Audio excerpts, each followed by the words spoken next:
Estamos en el capítulo 14 y vamos a comenzar partiendo del versículo 9. Y para tener una mejor idea de lo que se nos presenta aquí, vamos a leer los versículos 9 al 12, que dicen: Y el tercer ángel los siguió, diciendo a gran voz: Si alguno adora a la bestia y a su imagen, y recibe la marca en su frente o en su mano, él también beberá del vino de la ira de Dios, que ha sido vaciado puro en el cáliz de su ira, y será atormentado con fuego y azufre delante de los santos ángeles y del Cordero, y el humo de su tormento sube por los siglos de los siglos. Y no tienen reposo de día ni de noche los que adoran a la bestia y a su imagen, ni nadie que reciba la marca de su nombre. Aquí está la paciencia de los santos, los que guardan los mandamientos de Dios y la fe de Jesús. Él está hablando aquí de la gente que cumplía con los mandamientos de Dios, la ley del Antiguo Testamento. Ellos hasta ofrecían sacrificios, según se nos dice, durante la gran tribulación, y aún en el milenio. En esta sección creemos que se presenta de una manera muy clara que ninguno puede asumir una posición neutral durante este período tan intenso bajo la bestia. Aún hoy vemos a hombres de negocios creyentes que han capitulado a la ética de la hora. En el capítulo 13 vimos esta terrible alternativa que existía al negarse a recibir la marca de la bestia. Eso significaba perecer de hambre. Por otra parte, la persona que recibe la marca atrae sobre su propia cabeza la ira de Dios. Ahora notemos aquí que nos dice: Él también beberá del vino de la ira de Dios. Esta es una figura adoptada del Antiguo Testamento. Allá en el Salmo 75, versículo 8, leemos: Porque el cáliz está en la mano de Jehová, y el vino está fermentado, lleno de mistura, y él derrama del mismo, hasta el fondo lo apurarán, y lo beberán todos los impíos de la tierra. Bueno, los profetas del Antiguo Testamento tomaron esto. Ellos vieron la copa de la ira que se llenaba hasta rebosar. Y luego, cuando estaba llena hasta rebosar, Dios la aplicaría a los labios de la humanidad impía. Ellos continuaban edificando todo esto hasta que el juicio tenía que llegar. Ahora aquí se nos dice: y será atormentado con fuego y azufre. Queremos decir aquí que si esto no es algo literal, el fuego y el azufre, entonces cualquier cosa que sea es peor que el fuego y el azufre. Que si esto es un símbolo se da como una representación un poco más débil. Es como la esencia de algo. Existe la esencia de pimienta, de ciertos perfumes, y alguien dio la siguiente definición de lo que es una esencia. Esencia es ese débil aroma que queda después de que ha sido o ha desaparecido la sustancia. Ahora, ¿qué es entonces? ¿Un símbolo? Es la esencia. Es una copia muy débil de la realidad. Y la realidad creemos que puede ser mucho peor. Pero recuerda, amigo oyente, que el azufre de Sodoma era literal. Ahora notemos que el infierno es algo visible para Cristo y para sus ángeles, pero no dice que es visible para los 24 ancianos. ¿Debemos pensar entonces, por esta razón, que la iglesia no sabe lo que está teniendo lugar en la tierra? Nosotros nos inclinamos a pensar que la iglesia no verá lo que está teniendo lugar en la tierra durante el período de la gran tribulación, pero por cierto que Cristo y los santos ángeles lo verán. Entonces, todos aquellos que pertenecen a Dios, lo que tienen que hacer es ser pacientes y esperar la venida de Cristo. Él dice: aquí está la paciencia de los santos. Y ellos son los que esperan. En el Evangelio según San Mateo capítulo 24, versículo 13, el Señor Jesucristo dice: Mas el que persevere hasta el fin, éste será salvo. ¿Por qué va a perdurar entonces? Porque él ha sido sellado por el Espíritu de Dios y él está vestido de la justicia de Cristo. Él puede vencer por la sangre del Cordero. El Señor dijo allá en Lucas capítulo 21, versículo 19, Con vuestra paciencia ganaréis vuestras almas. Eso es todo lo que puede hacer, aguantar la tormenta. Y eso es lo que ellos harán en el período de la gran tribulación. Ahora en el versículo 13 tenemos una alabanza o bendición para aquellos que murieron en el Señor. Aquí tenemos un versículo que se escucha en los entierros hoy, y por cierto que en el momento en que uno lo lleva a un entierro, no tiene ninguna aplicación. Esto se refiere al período del cual estamos hablando aquí, a la gran tribulación. No importa qué punto de vista tome usted, si usted cree que este es el período de la gran tribulación, entonces esto solo se puede referir a este período. Leemos este versículo 13 del capítulo 14 de Apocalipsis. Oí una voz que desde el cielo me decía, escribe, bienaventurados de aquí en adelante los muertos que mueren en el Señor. Sí, dice el Espíritu, descansarán de sus trabajos, porque sus obras con ellos siguen. Esta no es una declaración para los santos de la era presente. Aparentemente muchos de los santos de Dios, los santos de la tribulación, tanto los 144,000 como esa multitud que no se puede contar de los gentiles que será salva, ellos van a entregar sus vidas por Cristo. Van a morir la muerte del mártir. Y ahora Él tiene esa palabra de bendición para ellos. Bienaventurados de aquí en adelante los muertos que mueren en el Señor. Descansarán de sus trabajos, porque sus obras con ellos siguen. Y Él les recompensará a ellos por esto de una manera muy particular. Ahora debemos decir aquí que pensamos que no es algo natural el querer morir. La mayoría de nosotros queremos vivir. El apóstol Pablo dice en su epístola a los Filipenses, capítulo 1, versículo 21, porque para mí el vivir es Cristo y el morir es ganancia. Personalmente nos agradaría permanecer aquí unos cuantos años más y enseñar la palabra de Dios. No tenemos ningún apuro en ir al cielo. Hay una historia que hemos contado ya en nuestro programa, pero que queremos repetir porque señala bien este punto de vista. Cierto muchachito fue a la iglesia un domingo por la noche, y el predicador en su mensaje preguntó, ¿cuántos de ustedes quieren ir al cielo? Y todos los que estaban presentes levantaron la mano, menos este muchachito. El predicador le miró y le dijo, Hijo, ¿no quieres tú ir al cielo? Y el muchachito respondió, Sí, pero yo pensaba que usted estaba enviando un viaje esta noche. Amigo oyente, tampoco nosotros queremos ir en el viaje de esta noche. Queremos permanecer aquí un poco más, porque vamos a ir a ese lugar eventualmente. Pero queremos vivir y servir tanto como nos sea posible. Y no creemos que sea algo natural el querer morir, pero en el período de la gran tribulación, amigo oyente, creemos que es algo diferente. Uno está esperando con paciencia y tristeza. Ahora, si usted es martirizado, entonces será algo maravilloso. Bienaventurados los que mueren en el Señor. Ellos serán recompensados. Debemos decir que no creemos que este será un buen versículo para utilizar en un funeral o entierro hoy, especialmente para una persona que ha vivido una vida de riquezas. En cierta ocasión se llevó a cabo el entierro de un hombre muy adinerado, uno de esos que nacen con todo lo que necesitan y que nunca tienen que trabajar en la vida. Él tenía tanta riqueza que hasta tuvo que perder algo porque tenía demasiado y tenía que deshacerse de algo en la vida. Y así es como lo hizo. Sin embargo, el predicador en este funeral aplicó este versículo que es en realidad para los santos de la tribulación. Es un abuso terrible de la palabra de Dios. Esto es algo para la gente en la gran tribulación, pero no para los santos que están viviendo en una sociedad rica hoy que busca toda clase de comodidades, donde todo está diseñado para que la gente lo pase lo mejor posible. Bien, siguiendo adelante vamos a ver lo que nos dicen los versículos 14 al 20 de este capítulo 14 de Apocalipsis, donde tenemos la visión de Armagedón. Antes decíamos que era una batalla de Armagedón, pero ahora la llamamos la guerra de Armagedón.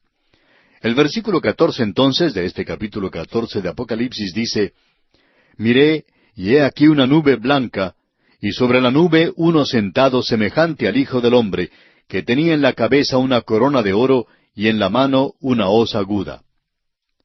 Miré, y he aquí. Eso es lo que nos dice Juan. Él no solo es un oidor, sino que está observando todo esto, y él mira y escucha. Dice, y he aquí una nube blanca, y sobre la nube uno sentado semejante al Hijo del Hombre. Creemos que este, evidentemente, es el Señor Jesucristo presentado aquí en este versículo. La nube es una señal de identificación. Allá en el Evangelio según San Mateo, capítulo 24, versículo 30, se nos dice, Entonces aparecerá la señal del Hijo del Hombre en el cielo, y entonces lamentarán todas las tribus de la tierra, y verán al Hijo del Hombre viniendo sobre las nubes del cielo con poder y gran gloria. Creemos que esa es la clase de nube que es la señal en el cielo. Él tenía una corona de oro sobre la cabeza.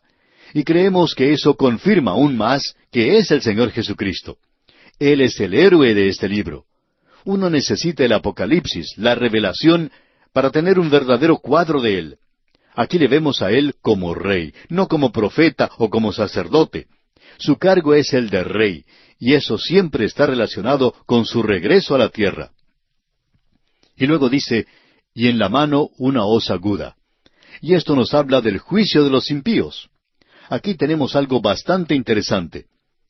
El comentarista Dr. Newell señala esta palabra hoz y declara que ocurre solamente 12 veces en las Escrituras, 7 de las cuales se encuentran en los versículos de esta sección. Y la palabra aguda se menciona 7 veces en Apocalipsis y 4 veces aquí. Notemos ahora lo que dicen los versículos 15 y 16 de este capítulo 14 de Apocalipsis. Y del templo salió otro ángel, clamando a gran voz al que estaba sentado sobre la nube, «Mete tu hoz y siega, porque la hora de segar ha llegado, pues la mies de la tierra está madura». Y el que estaba sentado sobre la nube metió su hoz en la tierra, y la tierra fue segada. Creemos que esta es la segunda venida de Cristo. Mete tu hoz y siega. Eso se refiere al juicio del hombre en la tierra. En el Evangelio según San Mateo, la cosecha ha sido por mucho tiempo identificada con el testimonio cristiano, y a los creyentes se les ha pedido que oren por obreros para la siega. Así es que es difícil para el creyente promedio entender o concebir bien esta escena en el verdadero contexto de la Escritura. En realidad a los creyentes no se les está urgiendo a que vayan a la cosecha hoy. Sí, se les urge a que siembren, y que siembren la palabra de Dios. Un sembrador salió a sembrar. Ese es el cuadro del creyente hoy. El Señor Jesucristo es el Hijo del Hombre, y la semilla es la palabra de Dios. Y el campo es el mundo. Y Él la está esparciendo por todo el mundo. Un día habrá una cosecha, pero esto será al fin de las edades. Usted y yo, amigo oyente, no estamos cosechando. Esa no es nuestra tarea. Nuestra tarea es la de esparcir la semilla.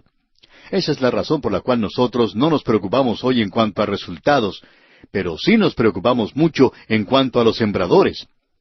Debemos hacerlo mejor aquí al esparcir la palabra de Dios. ¿Por qué? Porque esta es nuestra tarea, el sembrar la semilla. No nos preocupa en realidad la cantidad de personas que levanten su mano, y no le podríamos ver a usted si la estuviera levantando ahora, pero las cartas nos cuentan la historia. Hay cantidades de cartas de personas que indican que se han entregado a Cristo. Y con usted hemos compartido muchas aquí en este programa. Nosotros sencillamente sembramos la semilla. Esa es nuestra tarea. Él es aquel que va a efectuar la cosecha. Y la cosecha o la siega es el juicio al fin de las edades. Y ese es el cuadro que se nos presenta aquí. Eso es lo que se nos está diciendo. El Señor Jesús dice, y queremos leer un pasaje allá en el Salmo 2, versículos 7 al 9. Escuche usted. Yo publicaré el decreto. Jehová me ha dicho, mi hijo eres tú, yo te engendré hoy. Pídeme, y te daré por herencia a las naciones, y como posesión tuya los confines de la tierra. Los quebrantarás con vara de hierro, como vasija de alfarero los desmenuzarás. ¿Cuándo tendrá lugar esto? ¿Tuvo lugar en su primera venida? No, amigo oyente, y este no es un texto misionero. Esto tiene lugar en la segunda venida, cuando es el juicio. Y aquí en este capítulo 14, versículo 15 de Apocalipsis dice, porque la hora de segar ha llegado. Y eso está de acuerdo con las palabras de Cristo. La siega o la cosecha al fin de las edades. Eso se menciona allá en el Evangelio según San Mateo, capítulo 13, versículo 39. Ha llegado el momento de cosechar. Así es que, amigo oyente, debemos hoy continuar sembrando y no debemos estar tan preocupados en tratar de que alguien levante la mano y pase adelante. Debemos estar seguros que estamos presentando la palabra de Dios. Y el Espíritu de Dios va a hacer el resto. Esto nos ha sido presentado ya anteriormente en el Antiguo Testamento. Joel capítulo 3 versículos 13 y 14 nos dicen, echad la hoz, porque la mies está ya madura. Venid, descended, porque el lagar está lleno, rebosan las cubas, porque mucha es la maldad de ellos. muchos pueblos en el valle de la decisión, porque cerca está el día de Jehová en el valle de la decisión. Volviendo ahora al capítulo 14 de Apocalipsis, leamos los versículos 17 y 18. Salió otro ángel del templo que está en el cielo, teniendo también una hoz aguda. Y salió del altar otro ángel que tenía poder sobre el fuego, y llamó a gran voz al que tenía la hoz aguda, diciendo, Mete tu hoz aguda y vendimia los racimos de la tierra, porque sus uvas están maduras. Aquí tenemos el santuario, el templo que está en el cielo. Esto nos identifica con el Antiguo Testamento, no con la iglesia. La hoz aguda señala hacia el juicio, y las uvas están maduras.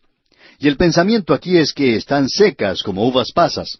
Este es un cambio en la metáfora para la guerra de Armagedón, y ese es el cuadro que se nos presenta en Isaías, capítulo 63, versículos 1 al 6, donde dice, ¿Quién es este que viene de Edom, de Bosra, con vestidos rojos? Este hermoso en su vestido, que marcha en la grandeza de su poder. Yo, el que hablo en justicia, grande para salvar. ¿Por qué es rojo tu vestido, y tus ropas como del que ha pisado en lagar? He pisado yo solo el lagar, y de los pueblos nadie había conmigo.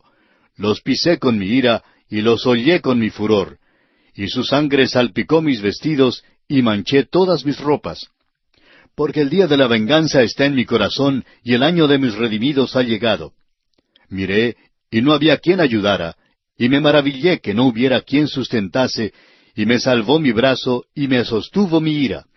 Y con mi ira hollé los pueblos, y los embriagué en mi furor, y derramé en tierra su sangre. Este es un cuadro muy vívido, por cierto, y eso no se refiere a la primera venida de Cristo. Es la venida de Cristo por segunda vez. Y Él ha pisado el lagar, y es como que tuviera sangre en él. Él ha hollado a los impíos. Ahora, cuando Él vino por primera vez, Él derramó su sangre por ellos, y ellos no le quisieron tener. Y ahora deben ser juzgados. Él les juntó, como se nos dice en Apocalipsis capítulo 16, versículo 16, en el lugar que en hebreo se llama Armagedón. Y de esto ya hablaremos cuando nos toque estudiar ese capítulo. Y hablaremos no de la batalla de Armagedón, sino de la guerra de Armagedón. Y ahora los versículos 19 y 20 de este capítulo 14 de Apocalipsis nos dicen, Y el ángel arrojó su hoz en la tierra, y vendimió la viña de la tierra, y echó las uvas en el gran lagar de la ira de Dios. Y fue pisado el lagar fuera de la ciudad, y del lagar salió sangre hasta los frenos de los caballos, por 1,600 estadios.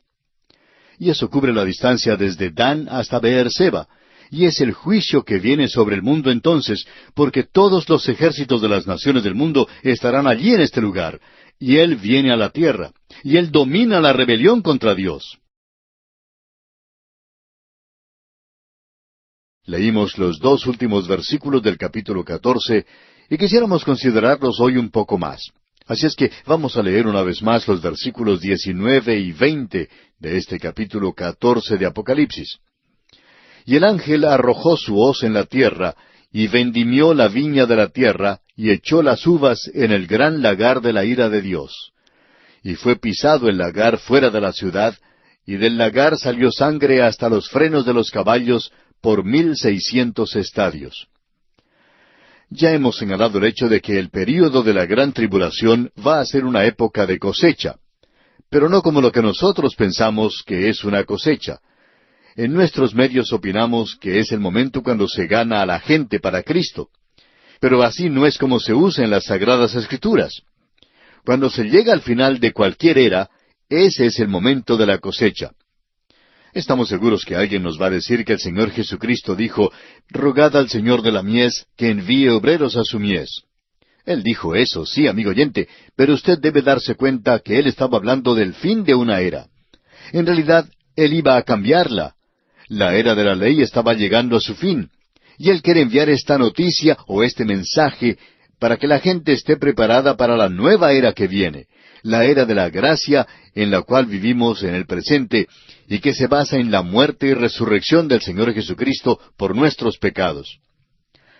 Ahora, el fin de una era, entonces, es la época de la cosecha, de la siega, y ese es el cuadro que se nos presenta aquí. Cuando uno llega aquí, llega al fin de una era, aquello que el Señor Jesucristo mencionó y que también mencionó el apóstol Pablo, y es el fin del período de la gran tribulación. Llegamos, pues, al fin de este período. Y esto nos presenta un cuadro impresionante. Describe la escena que tenemos allá en Isaías, capítulo 63, y allí vemos que se refiere a la segunda venida de Cristo a la tierra. Leamos unos cuantos versículos en este capítulo 63 de Isaías, comenzando con los 2 primeros versículos. ¿Quién es este que viene de Edom, de Bosra, con vestidos rojos? ¿Este hermoso en su vestido que marcha en la grandeza de su poder? Yo, el que hablo en justicia, grande para salvar. ¿Por qué es rojo tu vestido y tus ropas como del que ha pisado en lagar? Permítanos incluir aquí esta declaración, amigo oyente. Esto ha sido considerado por muchos como un cuadro de la muerte de Cristo en la cruz. Pero en realidad no tiene ninguna referencia a esto. Y lo que sigue aclarará esto. Escuche lo que dicen los versículos 3 al 6 de este capítulo 63 de Isaías.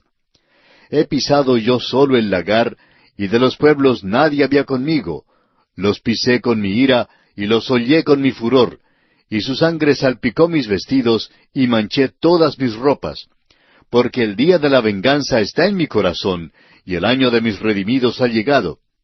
Miré, y no había quien ayudara, y me maravillé que no hubiera quien sustentase. Y me salvó mi brazo, y me sostuvo mi ira. Y con mi ira hollé los pueblos, y los embriagué en mi furor, y derramé en tierra su sangre. Nuevamente debemos decir que Él está pisando el lagar solo, y esto es algo realmente aterrador. No nos sorprende entonces que los hombres hayan clamado a las rocas que cayeran sobre ellos para que los ocultara de la ira del Cordero. Este es un final triste de la civilización que en la construcción de la Torre de Babel demostró una rebelión activa contra Dios y que ha continuado en aumento desde entonces y que se desatará con toda su furia en el período de la gran tribulación. Esta es una rebelión contra Dios. Y el Señor Jesucristo, como usted podrá ver en el capítulo 19 de Apocalipsis, cuando Él venga, va a poner todo en orden para establecer su reino aquí en la tierra. Como dice el Salmo 2, versículo 9, los quebrantarás con vara de hierro, como vasija de alfarero los desmenuzarás. Amigo oyente, ese Jesús tan manso del que hemos escuchado tanto, esa persona tan buena que se nos presenta hoy, no es el Señor Jesús de la palabra de Dios. Él es el Salvador del mundo, pero Él también es el juez de todo el mundo. Y si usted no le acepta, entonces habrá derramamiento de sangre. Y debemos decir que la sangre suya será derramada en este período que viene sobre la tierra, si ocurriera durante su vida aquí, y entonces usted entrará al período de la gran tribulación. No creemos que ningún estudio cuidadoso de la palabra de Dios lleve a alguna persona que tenga un poquito de inteligencia a creer que la iglesia va a pasar a través de este terrible período. Creemos que hay muchos que opinan de esta manera en cuanto a la gran tribulación y quieren empujar a la iglesia a ella. Es como la tarea de tratar de convencer a un niñito a que se deje cortar el cabello. Una tarea muy desagradable que él no llega a disfrutar para nada. Y trata de escabullirse de allí durante todo ese tiempo. O es como ir a visitar al dentista para que le extraiga algún diente. Y ninguno de nosotros disfruta de una experiencia como esa, pero es algo que tiene que suceder. Amigo oyente, usted no ha visto aún lo que la gran tribulación es en realidad. Nuevamente se nos presenta un cuadro allá en Isaías capítulo 34, versículos 1 al 4, y también el versículo 6, donde leemos: Acercaos, naciones, juntaos para oír, y vosotros, pueblos, escuchad. Oiga la tierra y cuanto hay en ella, el mundo y todo lo que produce. Porque Jehová está airado contra todas las naciones, e indignado contra todo el ejército de ellas. Las destruirá y las entregará al matadero, y los muertos de ellas serán arrojados, y de sus cadáveres se levantará hedor, y los montes se disolverán por la sangre de ellos. Y todo el ejército de los cielos se disolverá, y se enrollarán los cielos como un libro, y caerá todo su ejército, como se cae la hoja de la parra, y como se cae la de la higuera. Llena está de sangre la espada de Jehová, engrasada está de grosura, de sangre de corderos y de machos cabríos, de grosura de riñones de carneros, porque Jehová tiene sacrificios en Bosra y grande matanza en tierra de Edom. ¡Qué cuadro el que tenemos aquí! La sangre preciosa del Cordero ha sido rechazada. La sangre de aquellos que han desafiado a Dios y que han seguido y adorado a la bestia cubre la tierra. Es algo terrible. Es como aplastar una uva madura y el jugo sale por todas partes. Así le ocurrirá al hombre cuando caiga en la cuba o el tanque del juicio de Dios. Este es Armagedón. Este es el monte de la matanza.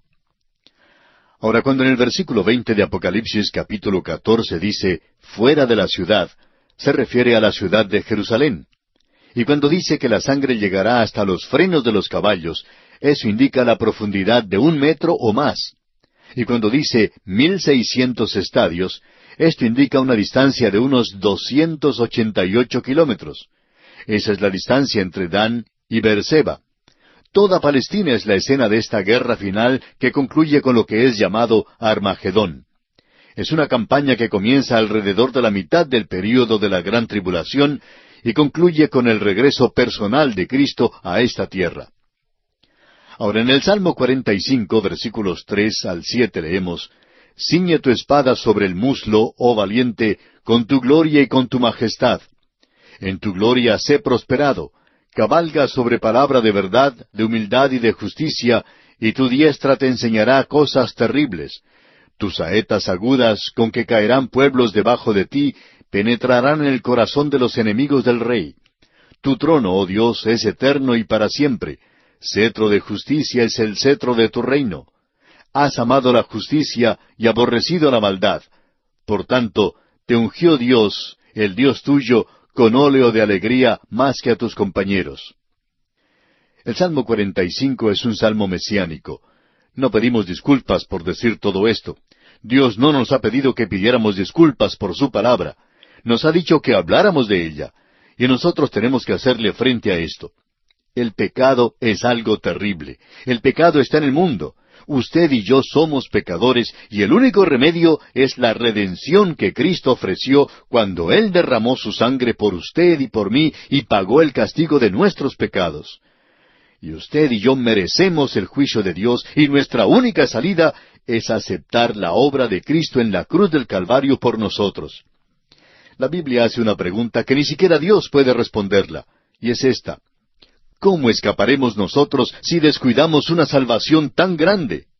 ¿Escaparemos de qué? Del juicio. La gran tribulación es un juicio y la forma de evitar esto es aceptar a Cristo. Lo puede llamar un mecanismo de escape si quiere, pero cuando la casa se incendia, yo salgo por la ventana o puedo salir por cualquier parte que sea un mecanismo de escape. Este juicio viene inevitablemente sobre el hombre que rechaza a Cristo.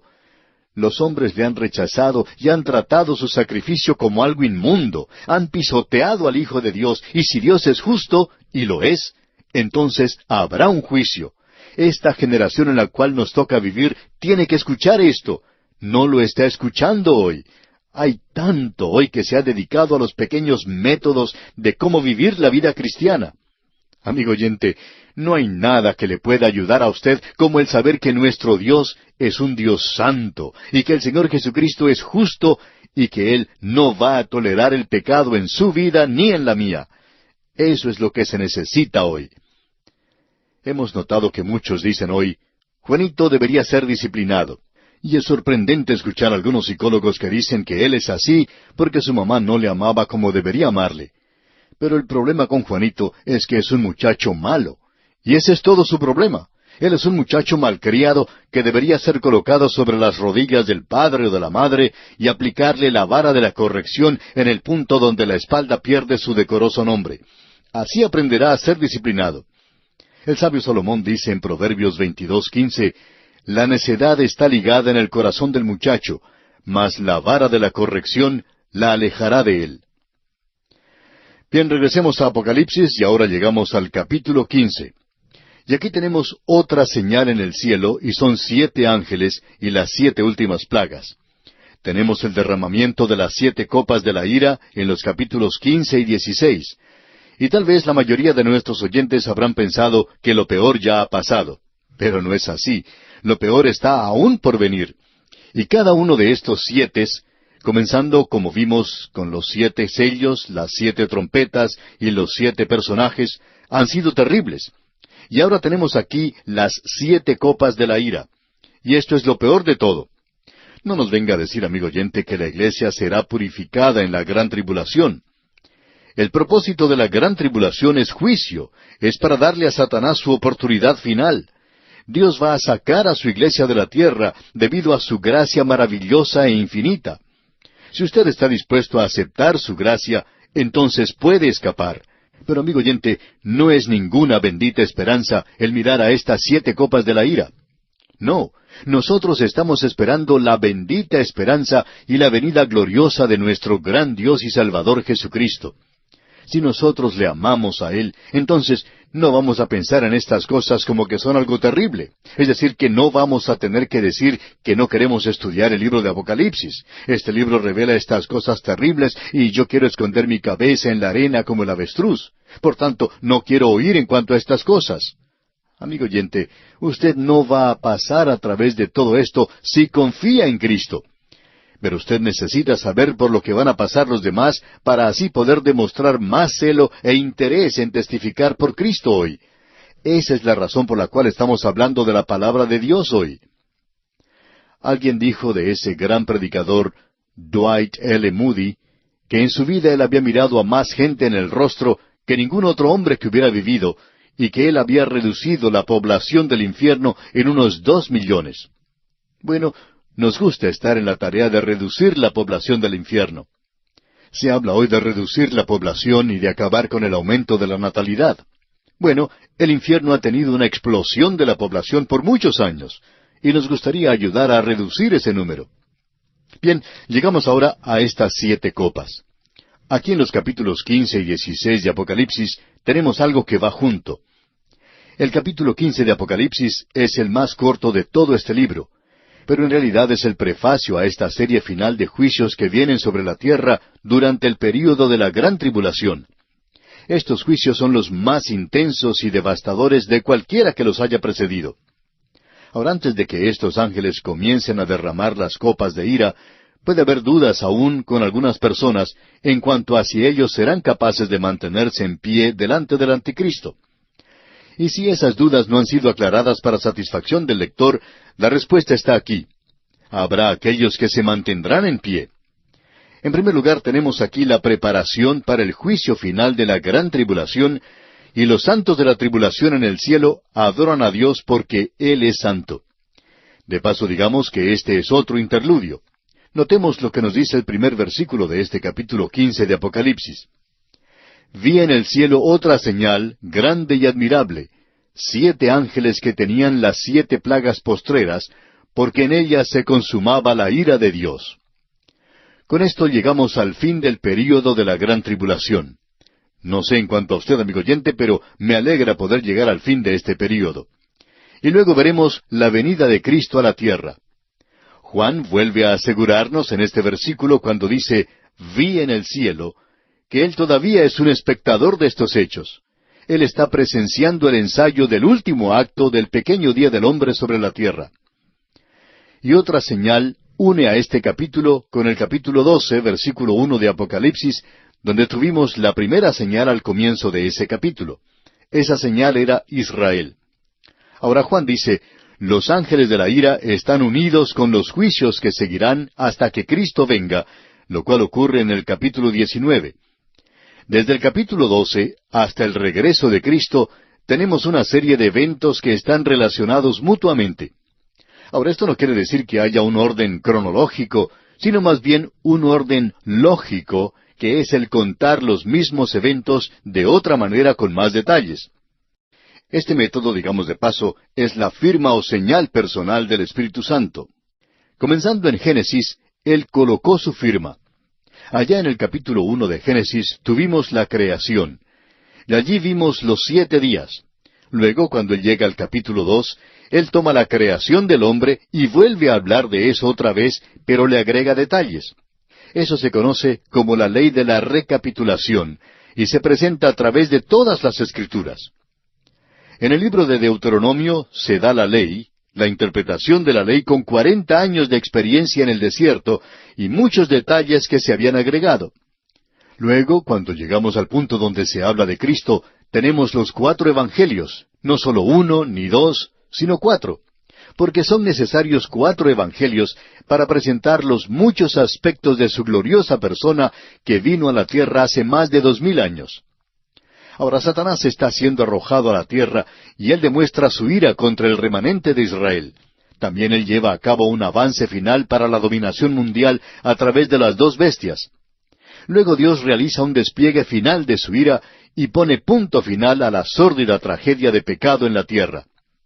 Jehová dijo a mi Señor, siéntate a mi diestra hasta que ponga a tus enemigos por estrado de tus pies. Eso lo leemos en el Salmo 110, versículo 1.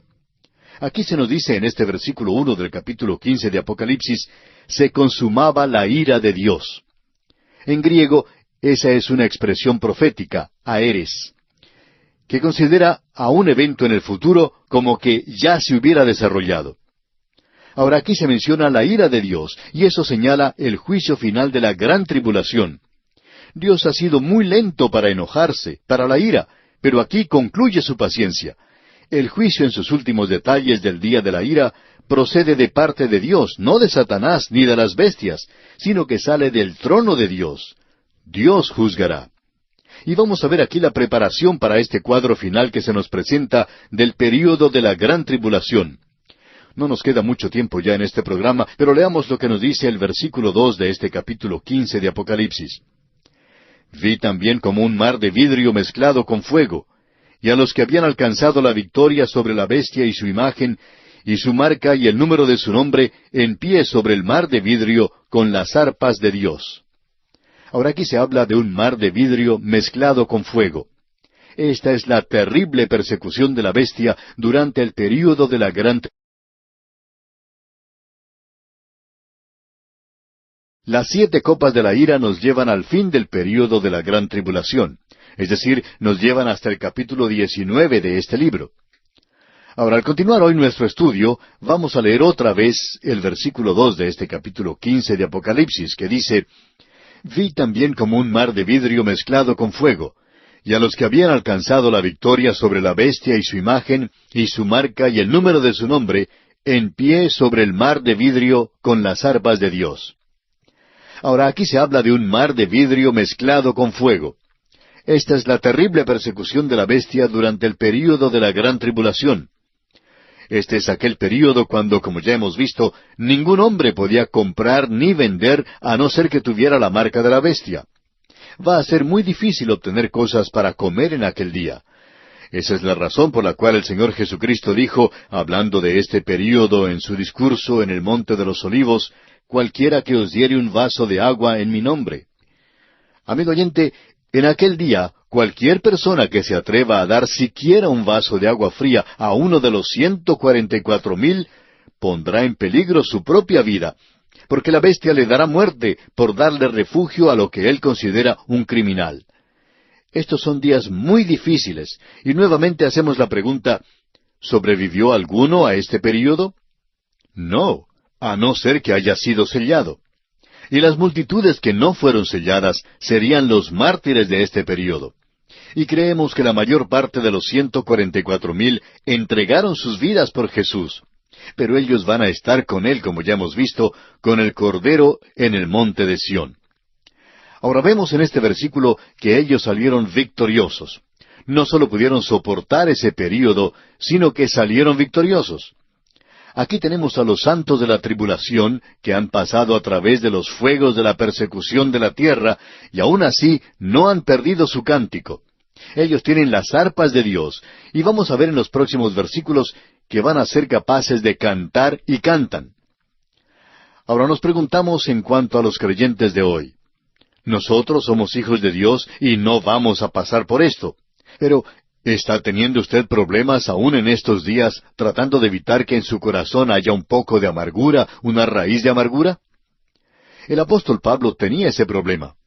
Él advirtió a los creyentes que tuvieran cuidado y que no permitieran esa pequeña raíz de amargura. Y es algo muy fácil de suceder. Quizá esto no tenga ninguna aplicación para usted, pero por cierto que lo tiene para nosotros. El autor de estos estudios bíblicos, el Dr. J. Vernon McGee, contaba que cuando él era un jovencito, él hizo su decisión para estudiar, para prepararse para el ministerio cuando él se entregó a Cristo. Y él esperaba que los creyentes estuvieran de su lado. Bueno, había una familia muy rica, cerca de donde él vivía, pero ellos le rechazaron. Él estaba de novio con la hija de la familia, pero ellos no querían a un predicador pobre en su familia. Y él decía que cuando uno es joven, siente que estas cosas le afectan con más intensidad. En realidad que así es.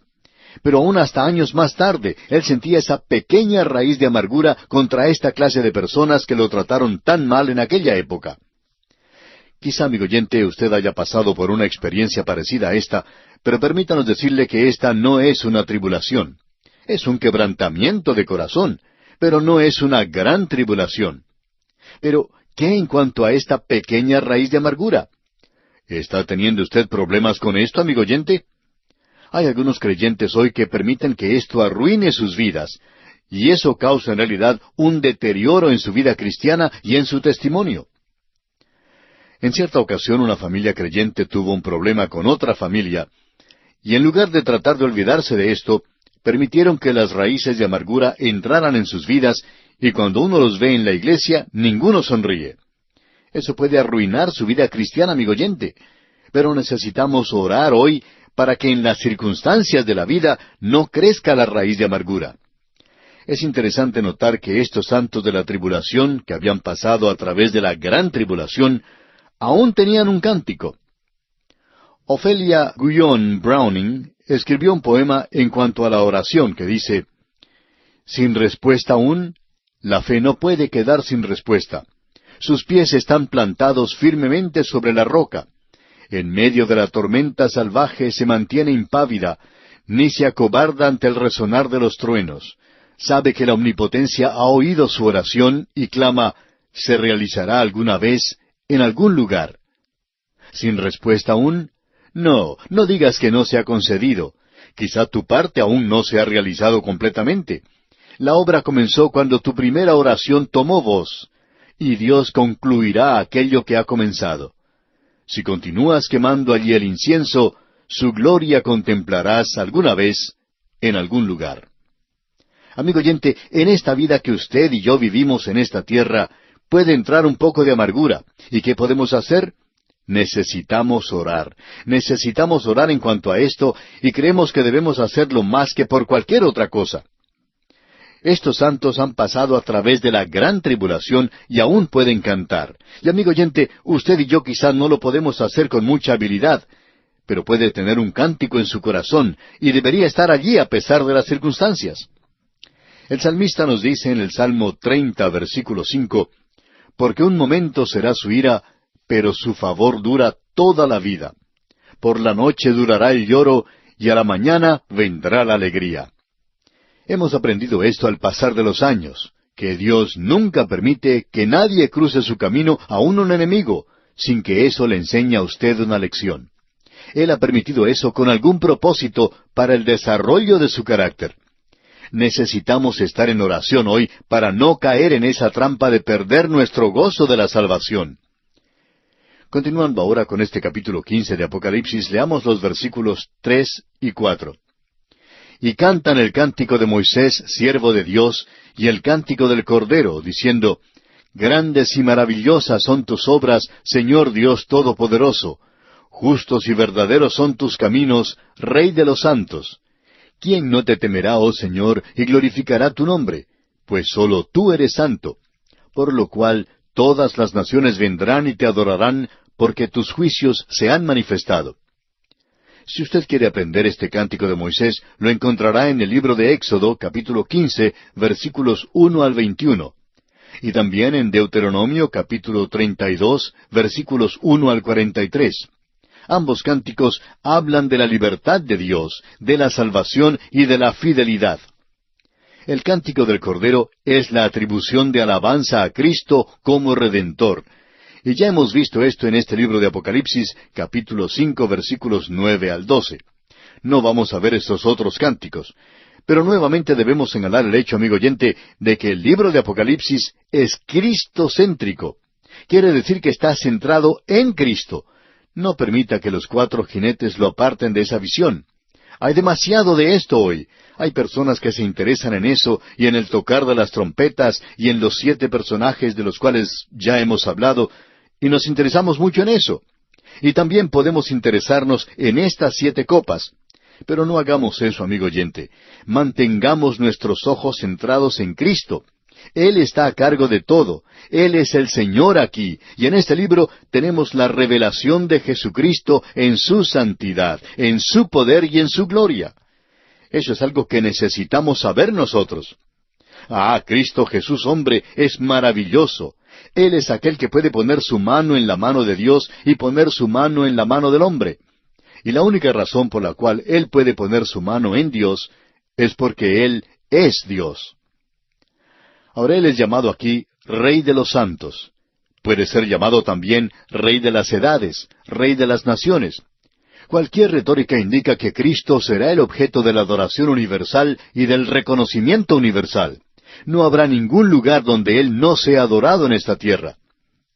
Y luego dice, ¿quién no te temerá, oh Señor, y glorificará tu nombre? En nuestro día existe muy poco temor reverencial de Dios, aun entre los creyentes. A veces estamos tan envueltos en este asunto de que Dios es amor, y por supuesto que no debemos perder de vista esto. Dios es amor, pero Dios también es luz, y eso indica que Dios es santo. Y Dios está actuando en las iglesias y tratando con los creyentes de una manera que no tiene igual. Y nosotros podemos testificar de eso. Y si usted es un hijo de Dios, amigo oyente, es mejor que no actúe como le plazca. Si usted cree que Dios no va a mandarle algo de problemas o dificultades, usted está equivocado. Dios tiene que ser temido.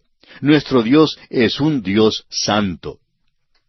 Luego dice, por lo cual todas las naciones vendrán y te adorarán. Llegará el día cuando las naciones vendrán y entonces le adorarán. Eso no es una realidad hoy. Hay personas que dicen que hay algunos creyentes que viven en una nación cristiana. Pero eso es una insensatez. Ninguno está hoy en una nación cristiana. Pero llegará un día cuando toda nación le adorará. Este conocimiento nos da ánimo al ver nuestras naciones dirigiéndose en un camino equivocado. Pero llegará un día, es decir, que Dios quitará a los hombres rebeldes y sólo dejará a aquellos que le adoren. En el Salmo 2, versículo 8 se nos dice, «Pídeme, y te daré por herencia a las naciones, y como posesión tuya los confines de la tierra». Ellas van a ser de Él. Y luego en Isaías capítulo 11 y versículo 9 dice, «No harán mal ni dañarán en todo mi santo monte, porque la tierra será llena del conocimiento de Jehová, como las aguas cubren el mar». No habrá necesidad entonces para tener un programa radial como este de A Través de la Biblia, o de cualquiera de los otros programas radiales que existe. Porque los hombres van a saber, van a conocer, van a tener un conocimiento de Dios. El profeta Jeremías dice en el capítulo 23 de su libro, versículo 5, «He aquí que vienen días, dice Jehová, en que levantaré a David renuevo justo, y reinará como rey, el cual será dichoso, y hará juicio y justicia en la tierra». En el día de hoy, hasta causa náusea el observar el escándalo y la inmoralidad, el ver la impiedad, la injusticia que existe en este mundo. Si nosotros no fuéramos creyentes, quizá llegaríamos a ser una de las personas más radicales que se haya conocido, pero somos hijos de Dios, y vemos todo esto en el mundo, y sabemos que no lo podemos remediar, no podemos hacer nada, porque Él es quien reinará algún día. Él llegará a ejecutar juicio y justicia sobre esta tierra, y gracias a Dios por esto. Es cansador escuchar a los políticos que nos prometen que nos van a representar ante el gobierno y que van a hacer allí lo que nosotros queremos que hagan. Pero cuando llegan a ese lugar, de lo único que se preocupan es hacer cosas para ellos mismos y se olvidan de nosotros. Amigo oyente, esta es una gran inmoralidad, una gran injusticia hoy. ¿Y qué puede uno hacer? Bueno, el pueblo de Dios necesita orar por su propio país. Pero llegará alguien que hará juicio y justicia en la tierra. El apóstol Pablo en su epístola a los Filipenses capítulo 2 versículos 9 al 11 dice, «Por lo cual Dios también le exaltó hasta lo sumo, y le dio un nombre que es sobre todo nombre, para que en el nombre de Jesús se doble toda rodilla de los que están en los cielos y en la tierra y debajo de la tierra, y toda lengua confiese que Jesucristo es el Señor, para gloria de Dios Padre. Ellos no le van a reconocer a Él como su Redentor, pero van a reconocerle como el que está a cargo de todas las cosas. Este es su universo, y ellos van a tener que reconocer la gloria de Dios. Luego, volviendo a Apocalipsis, versículo 4 de este capítulo 15 que estamos estudiando, vemos que dice, «Porque tus juicios se han manifestado». Esto proviene de los labios de aquellos que han pasado a través de la gran tribulación. Este testimonio de personas que han pasado a través de este período es algo impresionante, y debería convencer a los creyentes que Dios está en lo justo en todo lo que hace. Quizá no le parezca así a usted, amigo oyente. Si a usted no le parece que Dios es justo en lo que hace, pues permítame decirle que usted está equivocado, no es Dios quien está equivocado. Necesitamos acomodar nuestra actitud a su forma de pensar. El Salmo 7, versículo 9 nos dice, «Fenezca ahora la maldad de los inicuos, mas establece tú al justo, porque el Dios justo prueba la mente y el corazón». Y el Salmo 11, versículo 7 dice, «Porque Jehová es justo y ama la justicia. El hombre recto mirará su rostro».